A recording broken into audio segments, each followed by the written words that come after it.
നമ്മൾ design and എഞ്ചിനീയറിങ്ങിൻ്റെ last ക്ലാസ്സിൽ പറഞ്ഞു നിർത്തിയതെന്ന് വെച്ചാൽ ഒരു ഇൻട്രൊഡക്ഷൻ കാര്യങ്ങളുമാണ് പറഞ്ഞത്. അതായത് ഡിസൈനിൻ്റെ ഡെഫിനിഷനും കാര്യങ്ങളും അധികം ഒന്നും പറഞ്ഞിട്ടുണ്ടായിരുന്നില്ല. ജസ്റ്റ് ഒരു ഇൻട്രൊഡക്ഷൻ മാത്രമേ തന്നിട്ടുണ്ടായിരുന്നുള്ളൂ. നമുക്ക് ഇന്നിപ്പം ഡിസൈനിൻ്റെ ബേസിക് ആയിട്ടുള്ള ക്യാരക്ടറിസ്റ്റിക്സ് എന്തൊക്കെയാണെന്ന് നോക്കാം. അതിന് മുന്നേ ആയിട്ട് കഴിഞ്ഞ ക്ലാസ്സിൽ നമ്മൾ ഈ ഡിസൈൻ എന്ന് പറയുന്നത് science, technology, engineering and arts ഇതിൻ്റെ കോമ്പിനേഷനാണെന്ന് പറഞ്ഞു. അത് നമുക്കൊന്ന് നോക്കാം. Science means it's a knowledge of the natural world put together. That means it's come from the observation of the world. അതായത് സിമ്പിളായിട്ട് പറയുകയാണെന്നുണ്ടെങ്കിൽ സയൻസ് എന്ന് പറയുന്നത് it's a knowledge of the general truth and laws എന്ന് പറയാം. And ഇതെന്ന് വെച്ചാൽ science എന്ന് പറയുമ്പോൾ നമുക്കറിയാം ഒരിക്കലും ചേഞ്ച് ചെയ്യത്തില്ല. അതൊരു ഫാക്റ്റാണ്, നമ്മൾ എല്ലാവരും അംഗീകരിക്കുന്ന ഒരു ഫാക്റ്റാണ് ഈ സയൻസ് എന്ന് പറയുന്നത്. അത് ചേഞ്ച് ചെയ്യത്തില്ല. And next is about engineering. Engineering means it is the creation based on the scientific knowledge put together. That means it's about creating new devices, tools and processes by applying knowledge. അപ്പം ഞാൻ പറഞ്ഞു science എന്ന് പറയുന്നത് നോളജാണെന്ന് പറയുന്നു. അപ്പം how we use knowledge, നമ്മൾ എങ്ങനെയാണ് knowledge ഉപയോഗിക്കുന്നത്, ആ നോളജിന് നമ്മൾ യൂസ് ചെയ്തിട്ടാണ് യൂസ് ചെയ്യുന്നത്. നമ്മൾ നോളജിനെ യൂസ് ചെയ്യുന്ന പ്രോസസ്സിനെയാണ് നമ്മൾ എഞ്ചിനീയറിംഗ് എന്ന് പറയുന്നത്. Next is about technology. Technology is A set of engineered creations put together. That means it's about repeated applications and approval of the engineering tools. നമുക്കൊരു എക്സാമ്പിൾ നോക്കാം. എക്സാമ്പിൾ പറയുമ്പോഴത്തേക്കും നിങ്ങൾക്ക് കാര്യങ്ങൾ കുറച്ചുകൂടി മനസ്സിലാവും. Suppose if we burn a piece of wood, it will produce heat, water and carbon dioxide as a burning result. അത് നമുക്ക് എല്ലാവർക്കും അറിയാം. വുഡിനെ ബേൺ ചെയ്യുമ്പോഴത്തേക്ക് അതിന് പ്രൊഡ്യൂസ് ചെയ്യുന്നത് heat, water and carbon dioxide ആണ്. അതൊരു ഫാക്റ്റാണ്, അതെല്ലാവർക്കും അറിയാം. അപ്പം നമുക്ക് പറയാം ഇറ്റ്സ് എ സയൻസ്. വുഡിനെ ബേൺ ചെയ്യുമ്പം ഹീറ്റും കാർബൺ ഡൈ ഓക്സൈഡും വാട്ടറുമാണ് പ്രൊഡ്യൂസ് ചെയ്യുന്നത്. എന്ന് പറയുന്നത് ഒരു സയൻസാണെന്ന് പറയാം. ആൻഡ് ഇപ്പം നമുക്ക് അതിനൊക്കെ തന്നെ നമുക്കിപ്പം ഫുഡൊക്കെ കുക്ക് ചെയ്യാൻ വേണ്ടിയിട്ട് we can use fire to cook food. അതൊന്നും നമ്മളിപ്പം ഫുഡ് ഉണ്ടാക്കാൻ വേണ്ടിയിട്ട് നമ്മൾ ഫയർ യൂസ് ചെയ്യുന്നത് അതൊരു ടെക്നോളജിയാണ്. അപ്പം ഈ സയൻസും ഈ ടെക്നോളജിയും കൂടെ വെച്ചിട്ട് നമ്മൾ എങ്ങനെയാണ് എഞ്ചിനീയറിംഗ് ചെയ്തെടുത്തതെന്ന് വെച്ചാൽ, building a fireplace and chimney makes it easier to cook with fire without filling the room with smoke. ഇപ്പം സയൻസ് എന്ന് പറഞ്ഞാൽ അങ്ങ് പറഞ്ഞു, സയൻസ് എന്ന് പറയണമെന്ന് പറഞ്ഞാൽ വുഡ് ബേൺ ചെയ്യുമ്പോഴത്തേക്കും ഒബ്വിയസ്ലി ഹീറ്റ് ഉണ്ടാവും. ഹീറ്റ് പിന്നെ കാർബൺ ഡൈ ഓക്സൈഡ്, വാട്ടർ, ഇത് ഇത്രയും പ്രൊഡ്യൂസ് ചെയ്യുമെന്ന് പറഞ്ഞു. അപ്പം ഹീറ്റ് നമുക്ക് ഇപ്പോൾ ഫുഡ് കുക്ക് ചെയ്യാൻ എന്തായാലും ഫയർ വേണം. ഫയർ എന്ന് വെച്ചാൽ ഹീറ്റാണ് പ്രൊഡ്യൂസ് ചെയ്യുന്നത്. അപ്പം കുക്ക് ചെയ്യുമ്പോൾ നമുക്ക് എന്തായാലും ഇത് വേണ്ടയോ, ഫയർ വേണം. അപ്പം ഈ സയൻസും ഈ ടെക്നോളജിയും കൂടി വെച്ചിട്ട് നമ്മൾ എങ്ങനെയാണ് ഡെവലപ്പ് ചെയ്തെടുത്ത ആ ഒരു സിസ്റ്റം എങ്ങനെ ഡിസൈൻ ചെയ്തു എന്ന് വെച്ചാൽ, building a fireplace and chimney make it easier to cook with fire without filling the room with smoke. നമ്മൾ എന്താണ് ഉദ്ദേശിച്ചതെന്ന് വെച്ചാൽ, നമുക്ക് ഭക്ഷണം ഉണ്ടാക്കാൻ ഫയർ യൂസ് ചെയ്യുന്നുണ്ട്, പക്ഷേ ചിമ്മിനി വെച്ചേക്കുന്നതുകൊണ്ടുള്ള ചിമ്മിനി നമ്മൾ ഡിസൈൻ ചെയ്തിട്ടുണ്ട്. അപ്പോൾ അതുകൊണ്ടുള്ളൊരു യൂസ് എന്ന് വെച്ചാൽ നമ്മൾ കുക്ക് ചെയ്യുന്ന റൂമിനകത്ത് സ്മോക്കൊന്നും നിറയത്തില്ല, ചിമ്മിനി വഴി പുറത്തോട്ട് പൊക്കോളും. അപ്പം നമുക്ക് ഹെൽത്ത് ഇഷ്യൂ ഒന്നും ഉണ്ടാകത്തില്ല. അതിനെയാണ് എഞ്ചിനീയറിംഗ് എന്ന് പറയുന്നത്. മനസ്സിലായി കാണുമെന്ന് വിചാരിക്കുന്നു. Next is about characteristics of A design or aspects of design. Objectives, constraints, functions and means and forms. These are the basic characteristics of a design. Next is about objective. Objective എന്ന് പറഞ്ഞാൽ എന്താ വെച്ചാൽ, it's A feature or behaviour that the design should have or exhibit. അതായത് ഇപ്പം ഒരു പ്രൊഡക്റ്റിന് നമ്മൾ design ചെയ്യുവാണ്. ആ പ്രൊഡക്റ്റിന് ഡിസൈൻ ചെയ്യുമ്പോൾ അതിന് വേണ്ടുന്ന ഫീച്ചേഴ്സ് എന്തൊക്കെയാണ്, അല്ലെങ്കിൽ അതിൻ്റെ ഫീച്ചേഴ്സിനെയാണ് നമ്മൾ ഓബ്ജക്റ്റീവ്സ് എന്ന് പറയുന്നത്. അപ്പം ജനറലായിട്ട് നിങ്ങൾക്ക് മനസ്സിലാവുന്ന രീതിയിലൊരു എക്സാമ്പിൾ പറയുകയാണെങ്കിൽ, നമ്മൾ ഡ്രസ്സൊക്കെ ഡിസൈൻ ചെയ്യുന്നത് എല്ലാവർക്കും ഡ്രസ്സ് ഡിസൈൻ ചെയ്യുന്നത് ഒരുപോലെ ആയിരിക്കില്ല. ഓരോരുത്തരുടെയും ഇഷ്ടങ്ങൾക്കനുസരിച്ചിട്ടായിരിക്കും ഡിസൈൻ ചെയ്യുന്നത്. അപ്പം ഡിസൈൻ ചെയ്യുമ്പോഴത്തേക്കും ഒരാൾക്ക് ഇപ്പം ബോട്ട് നെക്ക് വേണം, ഒരാൾക്കിപ്പം സ്ക്വയർ നെക്ക്. ഇപ്പം നെക്കിൻ്റെയൊക്കെ കാര്യത്തിൽ തന്നെ ഒത്തിരി ഡിസൈൻ ഉണ്ട്. Boat neck, square neck, round neck, അപ്പം അങ്ങനെയൊക്കെ. അപ്പം അതെന്ന് വെച്ചാൽ ഓരോരുത്തരുടെയും ഇഷ്ടം, ഓരോരുത്തരുടെ പ്രിഫറൻസിനനുസരിച്ചിട്ടായിരിക്കും ചൂസ് ചെയ്യുന്നത്. അപ്പം ഒരാൾക്ക് ബോട്ട് നെക്കാണെങ്കിൽ വേറൊരാൾക്ക് സ്ക്വയർ നെക്കായിരിക്കും. അപ്പോൾ അത് ഓരോരുത്തരുടെ പ്രിഫറൻസാണ്. അപ്പം അത് പിന്നെ അത് കണക്ക് തന്നെയാണ് ഡ്രസ്സിൽ ചിലർക്ക് ഫ്രിൽസൊക്കെ വേണമെന്ന് പറയും, ചിലർക്ക് ഫ്രിൽസ് വേണ്ട, അങ്ങനെ. അതെന്ന് വെച്ചാൽ നമ്മളിപ്പം അഡീഷണൽ നമ്മൾ എന്തെങ്കിലും പറയുകയാണ്. ഇപ്പോൾ ഫ്രിൽസ് വേണമെന്ന് പറയും, ഞാനൊരു ഫ്രോക്ക് ഡിസൈൻ ചെയ്യുകയാണ്, എനിക്ക് എൻ്റെ ഫ്രോക്കിൽ ഫ്രിൽസ് വേണമെന്ന് പറയുകയാണെങ്കിൽ അതൊരു ഫീച്ചറാണ്. ആ കാര്യങ്ങളിലാണ് നമ്മൾ ഓബ്ജക്റ്റീവ്സ് എന്ന് പറയുന്നത്. ഒരു പ്രോഡക്റ്റ് ഡിസൈൻ ചെയ്യുമ്പോൾ അതിന് നമ്മൾ കൊടുക്കുന്ന നമ്മൾ എക്സ്ട്രാ കൊടുക്കുന്ന ആട്രിബ്യൂട്ട്സ് അല്ലെങ്കിൽ അതിൻ്റെ ഫീച്ചേഴ്സിനെയാണ് നമ്മൾ ഓബ്ജക്റ്റീവ്സ് എന്ന് പറയുന്നത്. For example, a client wants a ladder with portability and light weight.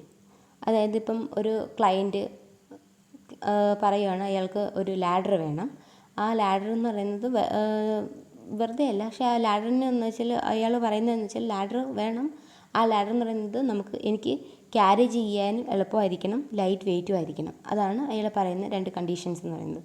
ഈ 2 കണ്ടീഷൻസ് അല്ലെങ്കിൽ ഈ ഫീച്ചേഴ്സിൻ്റെ, ഈ പോർട്ടബിലിറ്റി ആൻഡ് ലൈറ്റ് വെയ്റ്റ് എന്ന് പറയുന്നതിനാണ് നമ്മൾ ഒബ്ജക്റ്റീവ് എന്ന് പറയുന്നത്. അയാൾ പറഞ്ഞു ലാഡർ വേണം. ആ ലാഡറിൻ്റെ പ്രത്യേകത എന്തായിരിക്കണം എന്ന് വെച്ചാൽ ലൈറ്റ് വെയ്റ്റും ആയിരിക്കണം, പോർട്ടബിളും ആയിരിക്കണം. ഇതിനെയാണ് നമ്മൾ ഒബ്ജക്റ്റീവ്സ് എന്ന് പറയുന്നത്. അതായത് ഈ attributes, portable and light weight എന്ന് പറയുന്ന ഈ 2 ആട്രിബ്യൂട്ട്സിനെയാണ് നമ്മൾ ഈ എക്സാമ്പിളിൽ അതിൻ്റെ ഒബ്ജക്റ്റീവ്സ് എന്ന് പറയുന്നത്. ഇപ്പം ഓരോ പ്രോഡക്റ്റ് ഡിസൈൻ ചെയ്യുമ്പോഴും അതിന് നമുക്ക് വേണ്ടുന്ന ഫീച്ചേഴ്സ് പറഞ്ഞു കൊടുക്കില്ല, അല്ലെങ്കിൽ നമുക്ക് ഇന്ന കാര്യങ്ങൾ വേണം എന്ന് പറയില്ല. ആ ഒരു ക്ലയൻറ്റിന് വേണ്ടുന്ന കാര്യങ്ങളെയാണ് നമ്മൾ ഒബ്ജക്റ്റീവ്സ് എന്ന് പറയുന്നത്. ക്ലയൻറ്റിൻ്റെ റിക്വയർമെൻറ്റ്സ്, അതാ സംഭവം. Objectives normally focus on what the design should be rather than what the design should do. ഈ ഒബ്ജക്റ്റീവ്സ് എന്നത് മെയിൻലി ഫോക്കസ് ചെയ്യുന്നത് ഡിസൈൻ എന്തായിരിക്കണം എന്നുള്ളതിലാണ്. And objectives are normally expressed in the natural language of the client. That means vocabulary ആയിരിക്കും, പ്രത്യേകിച്ച് language programming അങ്ങനെയൊന്നുമില്ല. നമ്മൾ എന്താ പറയുന്നത് നാച്ചുറലി. ഇപ്പോൾ ഒരാൾ എങ്ങനെയാണ് പറയുന്നത്, ഞാനിപ്പം നമ്മൾ മലയാളികളായതുകൊണ്ട് ഇപ്പോൾ മലയാളത്തിൽ പറയുന്നുണ്ട്, മനസ്സിലാവും. അത് ഓരോ ക്ലയൻറ്റിൻ്റെ ലാംഗ്വേജിന് ഡിപ്പെൻസ് ആയിരിക്കും പറയുന്നത്.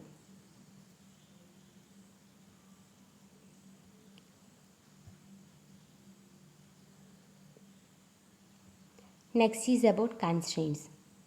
Constraints means a limit or restriction on the design's behavior or attributes. And constraints are clearly defined limits whose satisfactions can be framed into a binary choices. For example, a ladder material is a conductor or it is not. അതായത് ഈ constraints എന്ന് പറയുന്നത് എന്താ വെച്ചാൽ നമുക്കറിയാം, constraints means limitations ആയിരിക്കും. ഇപ്പം ഒരു പ്രോഡക്റ്റ് ഡിസൈൻ ചെയ്യുമ്പോൾ അതിന് നമ്മൾ ഏത് പ്രോഡക്റ്റ് ഡിസൈൻ ചെയ്താലും അതിന് കുറച്ച് ലിമിറ്റേഷൻസ് ഒക്കെ കാണും. ആ ലിമിറ്റേഷൻസിനെയാണ് നമ്മൾ കൺസ്ട്രെയിൻസ് എന്ന് പറയുന്നത്. A limit or the restrictions on the designs behaviour or attribute, അതിനെയാണ് നമ്മൾ കൺസ്ട്രെയിൻസ് എന്ന് പറയുന്നത്. ഈ കൺസ്ട്രെയിൻസിന് ലിമിറ്റ്സ് ഒരു പ്രോഡക്റ്റിന് ഡിസൈൻ ചെയ്യുമ്പോൾ അതിൻ്റെ ലിമിറ്റ്സ് അറിയായിരിക്കും. ആ ലിമിറ്റ്സിൽ നിന്നിട്ട് വേണം ആ പ്രോഡക്റ്റിന് ഡിസൈൻ ചെയ്യാൻ. അല്ലാണ്ട് ആ ലിമിറ്റ്സിനെയൊക്കെ വയലേറ്റ് ചെയ്യുകയാണെന്നുണ്ടെങ്കിൽ അതിനെ നമുക്ക് അക്സെപ്റ്റ് ചെയ്യാൻ പറ്റത്തില്ല. Any designs that violate these limits are unacceptable. ഇപ്പം ഏതൊരു പ്രൊഡക്റ്റും നമ്മൾ ഡിസൈൻ ചെയ്യുമ്പം അതിനൊരു ലിമിറ്റ് ഉണ്ടായിരിക്കും. ആ ലിമിറ്റിന് കടന്ന്, അതായത് ആ ലിമിറ്റും വയലേറ്റ് ചെയ്ത് പോകുകയാണെന്നുണ്ടെങ്കിൽ ആ ഡിസൈൻ നമ്മൾ ആക്സെപ്റ്റ് ചെയ്തില്ല. നമുക്കുള്ള ലിമിറ്റേഷൻസിനുള്ളിൽ നിന്നിട്ട് ആ പ്രൊഡക്റ്റിന് ഡിസൈൻ ചെയ്തെടുക്കണം. അതിനെയാണ് നമ്മൾ കൺസ്ട്രെയിൻസ് എന്ന് പറയുന്നത്. നമുക്ക് എന്ന് വെച്ചാൽ നമുക്ക് വേണമെങ്കിൽ പറയാം ചോയ്സസ് ആയിട്ട് എടുക്കാം. ഫോർ എക്സാമ്പിൾ ഒരു ലാഡർ, നമ്മൾ ഇപ്പോൾ ഒരു ക്ലയൻറ്റ് വന്ന് പറഞ്ഞാൽ അയാൾക്ക് ലാഡർ വേണമെന്ന്. ആ ലാഡർ ഡിസൈൻ ചെയ്യാൻ എടുക്കുന്ന പ്രോഡക്റ്റ് എന്ന് പറയുന്നത് ഏതർ മെറ്റീരിയൽ ആവാം അല്ലെങ്കിൽ വുഡ്, ഏത് വെച്ചിട്ടുണ്ടെങ്കിലും നമുക്ക് ലാഡർ ഉണ്ടാക്കാമല്ലോ. ഏത് കണ്ടക്ടർ ഓർ നോട്ട്, അതായത് ഒന്നെങ്കിൽ മെറ്റലാവാം അല്ലെങ്കിൽ വുഡ്, അത് ഓരോരുത്തരുടെ പ്രിഫറൻസ് അനുസരിച്ചിട്ടിരിക്കും. ചോയ്സാണ് പറയുന്നത്. ചോയ്സസിൽ നമ്മുടെ ലിമിറ്റേഷൻ, നമുക്കൊരു ലിമിറ്റ്സ് ഉണ്ട്. ആ ലിമിറ്റ്സിൽ നമുക്ക് ചോയ്സ് വെച്ചിട്ട് ഡിഫൈൻ ചെയ്തെടുക്കാൻ പറ്റും. ആൻഡ് നമുക്ക് പറയാം ഒബ്ജക്റ്റീവ്സ് ആൻഡ് കൺസ്ട്രെയിൻസ് എന്ന് പറയുന്നത് അവർ റിലേറ്റഡ് ആണ്, ബട്ട് ഡിഫറെൻ്റ് ആയിരിക്കും. ദാറ്റ് മീൻസ് ഒബ്ജക്റ്റീവ്സ് എന്ന് പറയുന്നത് which allow us to have wider choices. എന്ന് വെച്ചാൽ ഒബ്ജക്റ്റീവ്സിൻ്റെ കേസിലാണെങ്കിൽ നമുക്ക് ഒത്തിരി ചോയ്സ് ഉണ്ട്. മീൻസ് വൈഡർ ആയിട്ടുള്ള ഡിസൈൻ സ്പേസ് ആയിരിക്കും, അതായത് ഓപ്ഷൻസ് അവൈലബിൾ ആണ്. ഫോർ എക്സാമ്പിൾ ഇപ്പം ഡ്രിങ്കിങ് വാട്ടർ വിത്ത് ഇപ്പം വെള്ളം കുടിക്കുന്നത് എങ്ങനെയൊക്കെ നമുക്ക് വെള്ളം ഗ്ലാസ് വെച്ചിട്ട് വെള്ളം കുടിക്കാം, ബോട്ടിൽ യൂസ് ചെയ്തിട്ട് വെള്ളം കുടിക്കാം, പിന്നെ എന്താ പറയുക കപ്പ് വെച്ചിട്ട് വെള്ളം കുടിക്കാം. അപ്പം ഒത്തിരി ചോയ്സസ് ഉണ്ട്. എന്ന് വെച്ചാൽ ഒരു വൈഡറായിട്ടുള്ള ഡിസൈൻ സ്പേസ് ആയിരിക്കും. നമുക്കെന്ന് വെച്ചാൽ ഒത്തിരി വൈഡർ ചോയ്സസ് ഉണ്ടായിരിക്കും ഒബ്ജക്റ്റീവ്സിൻ്റെ കേസിൽ. But in the case of constraints എന്ന് പറയുമ്പോഴത്തേക്കും കൺസ്ട്രെയിൻസ് എന്ന് പറയുന്നത് limits the choices in design. നമ്മൾ ഡിസൈൻ ചെയ്യുന്നതിൽ ഒരു പ്രോഡക്റ്റ് ഇപ്പോൾ ഓൾറെഡി പറഞ്ഞ ഒരു പ്രോഡക്റ്റ് ഡിസൈൻ ചെയ്യുകയാണെങ്കിൽ അതിന് കുറച്ച് ലിമിറ്റേഷൻസ് ഉണ്ടായിരിക്കും. നമ്മുടെ ചോയ്സസിനെയൊക്കെ ഒരു പരിധിക്കുള്ളിൽ നിർത്തിയിട്ട് വേണം, ആ പരിധിക്കുള്ളിൽ നിന്നിട്ട് വേണം നമ്മൾ ആ പ്രോഡക്റ്റിന് ഡിസൈൻ ചെയ്തെടുക്കാൻ. ഫോർ എക്സാമ്പിളായിട്ട് പറയുകയാണെങ്കിൽ ഇപ്പം സാറ്റലൈറ്റിൻ്റെയൊക്കെ കൺസ്ട്രക്ഷൻസിലാണെങ്കിൽ അതിൻ്റെ സാറ്റലൈറ്റിൻ്റെ വെയിറ്റ് എന്ന് പറയുന്നത് it should not exceed particular threshold. ഒരു പർട്ടിക്കുലർ വാല്യൂ കാണാം, അതിനെക്കാട്ടിയും സാറ്റലൈറ്റിൻ്റെ വെയിറ്റ് എന്ന് പറഞ്ഞാൽ കൂടാൻ പാടില്ല എന്നൊക്കെ വരും.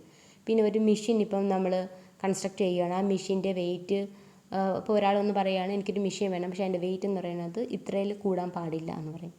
അതൊക്കെ എന്ന് പറയുന്നതാണ് കൺസ്ട്രെയിൻസിൻ്റെ ഇതിൽ വരുന്നത്. വെച്ചാൽ ഒരു പർട്ടിക്കുലർ ലിമിറ്റ് ഇട്ടിട്ട് ആ ലിമിറ്റിൽ നിന്നിട്ട് ആ പ്രോഡക്റ്റിന് ഡിസൈൻ ചെയ്തെടുക്കുക. അതിനെയാണ് നമ്മൾ കൺസ്ട്രെയിൻസ് എന്ന് പറയുന്നത്. Next is about function. Function means a specific thing a designed device or system is expected to do. അതായത് നോർമലി ഫങ്ഷൻ എന്ന് പറഞ്ഞാൽ എന്തുവാണ്, ഒരു പ്രൊഡക്റ്റ് നമ്മളിപ്പം ഒരു പ്രൊഡക്റ്റിന് ഡിസൈൻ ചെയ്തെടുത്തു, ആ പ്രൊഡക്റ്റിൻ്റെ ഫങ്ഷനാലിറ്റിയാണ് ഫങ്ഷൻ എന്ന് പറയുന്നത്. ഫോർ എക്സാമ്പിൾ ഞാനിപ്പം ഒരു ഫാൻ ഡിസൈൻ ചെയ്തെടുത്ത്, ആ ഫാനിൻ്റെ ഫങ്ഷനാലിറ്റി എന്ന് പറയുന്നത് എന്തായിരിക്കും, നമുക്ക് കാറ്റ് തരിക. ഫാൻ പോട്ടെ AC കൂളിങ്, ഒരു AC ഡിസൈൻ ചെയ്തെടുത്ത് ആ AC-യുടെ ഫങ്ഷനാലിറ്റി എന്ന് പറയുന്നത് കൂളിംഗ് ആണ്, തണുപ്പിക്കുന്നത്. അപ്പം ഒരു സിസ്റ്റം അല്ലെങ്കിൽ ഒരു ഡിവൈസിന് ഡിസൈൻ ചെയ്തെടുത്തു, അതിൻ്റെ ഫങ്ഷനാലിറ്റി, ആ പ്രോഡക്റ്റ് എന്തിനാണ് നമ്മൾ ഡിസൈൻ ചെയ്തെടുത്തത്, അതിൻ്റെ വർക്കിങ്ങിനെയാണ് അല്ലെങ്കിൽ അതിൻ്റെ യൂസ് എന്തുവാണ്, അതിനെയാണ് നമ്മൾ ഫങ്ഷൻ എന്ന് പറയുന്നത്. Functions are typically expressed as doing terms. എന്താണ് ആ പ്രോഡക്റ്റ് ചെയ്യുന്നത് എന്നുള്ളതാണ് ഫങ്ഷൻ കൊണ്ട് മീൻ ചെയ്യുന്നത്. Next is means. Means a way or method to make a function to happen. Means or implementations are often expressed in very specific terms that by their nature.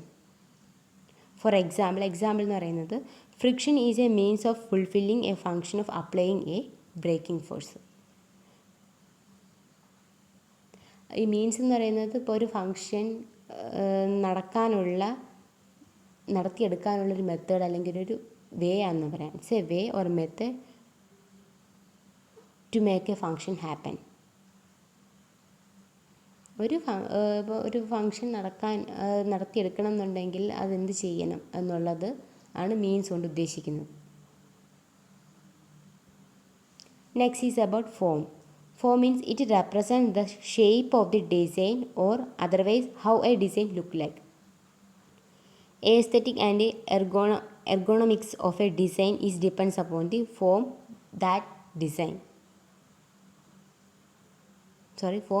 of that design. That means design start with form for the same functions the shape could be different. അതായത് ഒരു ഞാൻ ഒരു picture കാണിച്ചിട്ട് പറയാം, അത് നിങ്ങൾക്ക് പെട്ടെന്ന് മനസ്സിലാവും. ഇതെന്ന് പറയണത് ഗേറ്റ്. ഗേറ്റ് എന്ന് പറയുമ്പോഴത്തേക്കും ഫങ്ഷനിങ് ഒന്ന് തന്നെയാണ്. എല്ലാം എന്തിനാണ് നോർമലി ഗേറ്റ് ഉപയോഗിക്കുന്നത്? എന്തിനാണ്? ഗേറ്റിൻ്റെ ഫങ്ഷനിങ് എല്ലായിടത്തും സെയിം തന്നെയാണ്. അതിൻ്റെ ഡിസൈൻ എന്ന് പറയുന്നത് ചേഞ്ച് ഉണ്ട്. ഫസ്റ്റ് നമുക്ക് ഈ പിക്ചറിൽ നോക്കുമ്പോൾ തന്നെ അറിയാം. പിക്ചറിലുള്ള ഫസ്റ്റ് ഗേറ്റ് ആണോ സെക്കൻഡ്? അല്ല. അതിൽ ഫസ്റ്റ് ഗേറ്റ് ഡിസൈൻ ചെയ്തിരിക്കുന്ന പോലെയല്ല സെക്കൻഡ് ഗേറ്റ് ഡിസൈൻ ചെയ്തിരിക്കുന്നത്. സെക്കൻഡ് ഗേറ്റ് ഡിസൈൻ ചെയ്തിരിക്കുന്ന പോലെയല്ല തേർഡും ഫോർത്തും ഒക്കെ ഡിസൈൻ ചെയ്തിരിക്കുന്നത്. അത് ഓരോ കാലഘട്ടം കഴിയും തോറും ഡിസൈനിങ്ങിൽ മാറ്റം വരുന്നുണ്ട്. ഫങ്ഷനിങ് എന്ന് പറയുന്നത് ഒരു പ്രോഡക്റ്റ് നമ്മൾ ഡിസൈൻ ചെയ്തതെന്ന് വെച്ചാൽ അതിൻ്റെ ഫങ്ഷനിങ് ഒക്കെ സെയിം തന്നെയായിരിക്കും, പക്ഷേ അതിൻ്റെ ഷേപ്പ് എന്ന് പറയുന്നത് ചേഞ്ച് ഉണ്ട്. അതിനെയാണ് നമ്മൾ ഫോംസ് എന്ന് പറയുന്നത്. അതെന്ന് വെച്ചാൽ ഡിപ്പെൻസ് ഓൺ, ഇപ്പം ഓരോ കാലഘട്ടത്തിലും ഓരോ രീതികളാണല്ലോ. പണ്ട് നമ്മൾ ഉപയോഗിച്ചിരുന്നത് ഇപ്പം ഫോണിൻ്റെ കേസ് തന്നെ നമുക്ക് പറയാം. പണ്ട് നമ്മൾ ഉപയോഗിച്ചിരുന്ന ലാൻഡ് ഫോൺസ്, ഇപ്പം നമ്മൾ മൊബൈലാണ് യൂസ് ചെയ്യുന്നത്. പിന്നെ അത് കണക്ക് തന്നെ കാറിൻ്റെ ഓരോ കാലഘട്ടത്തിലെയും കാറുകളാണ് പറയുന്നത്. കാറിൻ്റെ പല പല ഡിസൈൻസും പറയുന്നത്. അത് കണക്ക് തന്നെ മൊബൈൽ അല്ല ഫോണ് അതിൻ്റെ ഓരോ കാലഘട്ടം കഴിയുന്തോറും അതിന് ആ ഫോണിൻ്റെ ഡിസൈനിലുണ്ടായ മാറ്റങ്ങളാണ് പിക്ചറിൽ കാണിച്ചിരിക്കുന്നത്. അപ്പം ഇന്നിപ്പം നമ്മൾ എന്താ പറഞ്ഞതെന്ന് വെച്ചാൽ ഡിസൈനിൻ്റെ ക്യാരക്ടറിസ്റ്റിക്സ് ആണ് പറഞ്ഞത്. അപ്പം ഇന്ന് നമുക്ക് ഇത്ര വച്ചിട്ട് നിർത്താം. അടുത്ത ക്ലാസ്സിൽ നമുക്ക് കൂടുതൽ കാര്യങ്ങൾ പഠിക്കാം. Thank you.